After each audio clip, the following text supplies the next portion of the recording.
പേടിയേയില്ല. ഏതാപത്തിലും രക്ഷിക്കാൻ എന്റെ ഗന്ധർവൻ എത്തും.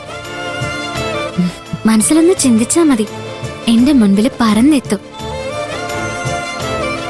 അപ്പോ ഇപ്പൊ കൂടെ വന്ന പ്രിയൻ ചേട്ടനും കൈലേഷും ഒക്കെയോ?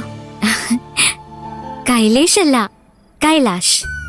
അത് ഞങ്ങളുടെ ഗാർമെന്റ്സിന്റെ മുതലാളിയുടെ മോനാ. മറ്റത് എന്റെ കൂടെ ജോലി ചെയ്യുന്ന ആളാ.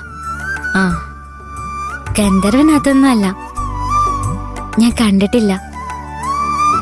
പക്ഷെ അതൊരാശ്വാസ. എന്റെ ഗന്ധർവൻ വരും എന്നെ രക്ഷിക്കുന്നുള്ളത്. ഇവിടുത്തെ ബഹളമൊക്കെ കണ്ടപ്പോ ഞാൻ മനസ്സിൽ പ്രാർത്ഥിച്ചതേയുള്ളൂ, എന്റെ ഗന്ധർവൻ ഉണ്ടായിരുന്നെങ്കില് നിനക്കും രക്ഷായിനേന്ന്. എന്റെ ഹോസ്റ്റലിലെ കൂട്ടുകാരി ജെന്നിഫറെ രക്ഷിക്കാൻ വന്നതുപോലെ. കൊള്ളാം, എനിക്ക് ധൈര്യം തരുന്ന ആള്.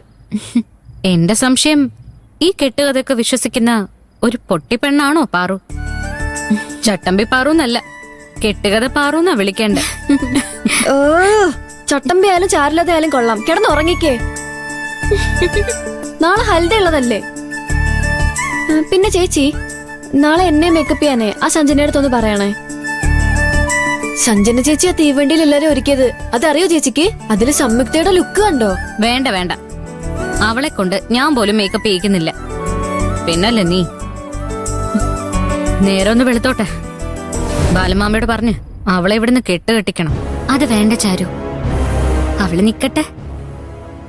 അവളുടെ ഓരോ ചലനങ്ങളും ഞാൻ നോക്കിക്കോളാം.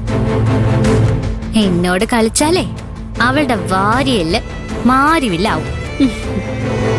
വാരിയല് നോക്കി ഞാനൊരു ചൂണ്ട് മർമ്മം പ്രയോഗിച്ചാലേ അവള് ഡിം നിലത്ത് കിടക്കും. അതെ, അതൊക്കെ നമുക്ക് പിന്നെ. ഇപ്പൊ കിടന്നുറങ്ങാൻ നോക്ക്. വേഗം കിടന്നു.